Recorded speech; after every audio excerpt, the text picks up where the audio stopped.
Ministry of Tourism, Industry and Commerce is fostering the development of tourism in several parts of Guyana. With this in mind, members of the media were facilitated on a media familiarization tour to several tourist sites in regions 3 and 7 in Essequibo. The intention of the tour is to get the media familiar with the sites so that they are better able to report on and market the tourism products of the country.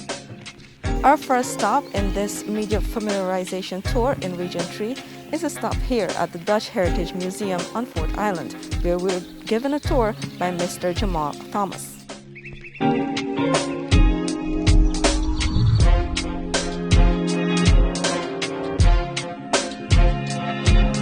Here's where you had a lot of bartering, selling of slaves, also hanging of slaves, and beheading of slaves within this very building here. And you get inside of this museum, you'll have a few historical sites in there that you can get to read up on, see a few stuff. There is still the Dutch artifacts within the middle, and there's also 3 tombs within the middle of this fort as well. Now you have a Dutch commander, you also have a lieutenant, and the other smaller one that you will see when you get inside is a child.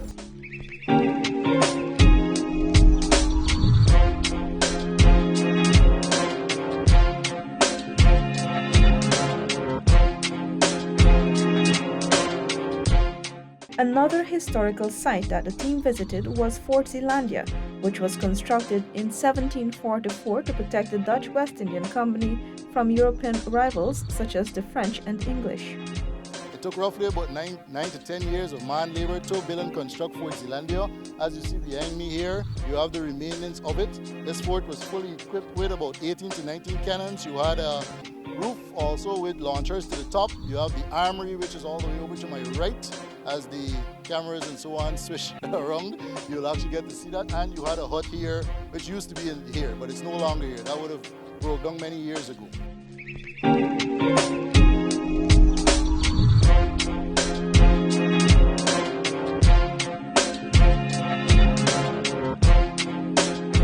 While at Fort Island, the team met an entrepreneur, Keith Eitel, who is in the process of constructing a facility to accommodate overnight visitors.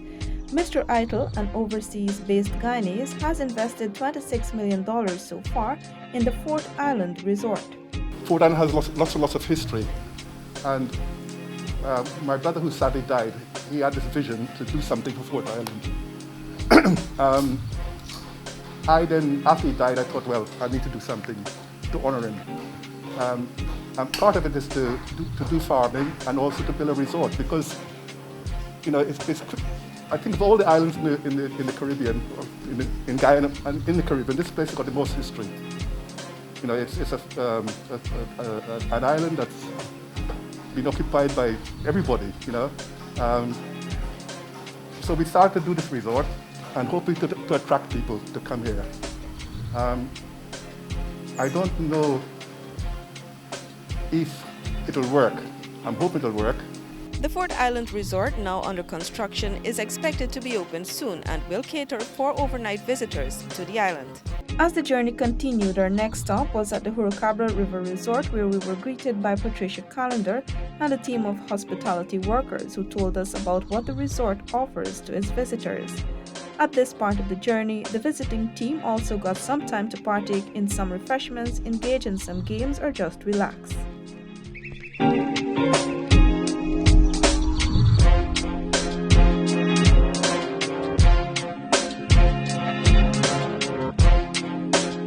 Our last stop for day 1 of the media familiarization tour was at Sloth Island, another island resort on the Essequibo River. Tour guide Claude Benjamin conducted the tour as he explained the uses of the various plants as well as other aspects of the resort.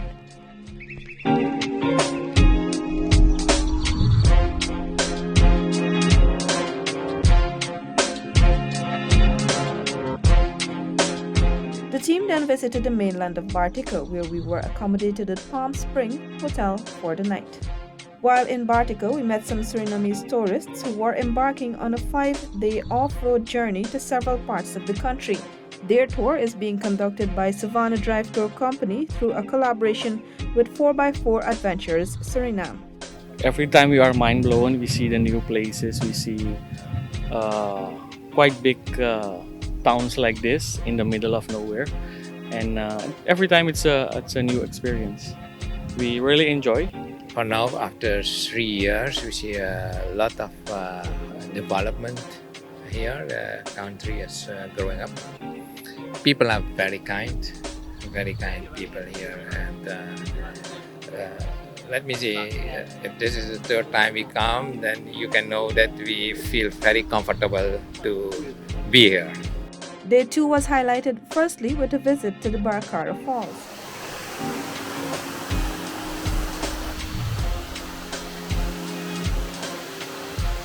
The team also visited Fort Kaikovaro. Here we spoke with the Minister of Tourism. This is for us to see what is the next step for our development, to be able to identify some places pristine as this, and what can be done, what more can we do. We need more benabs, more seating, toilet facilities, and so this is what this is about.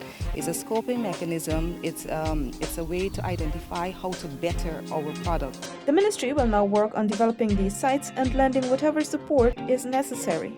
Because we realize that there's such keen interest in our history, and just this for the hearing the amount of years that it's been around since 1619, that we want to see what work needs to be done. As we step out, we already saw the kinds of restoration work that has to be done, and it's something that we are going to be looking at very early in the year.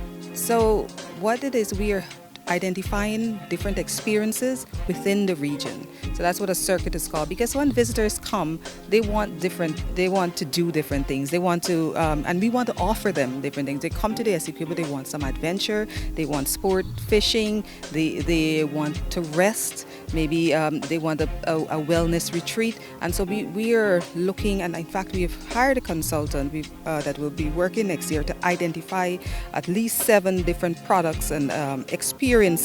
So that's what is called a circuit, so that we develop and build out experiences in one area, and that will be in Essequibo.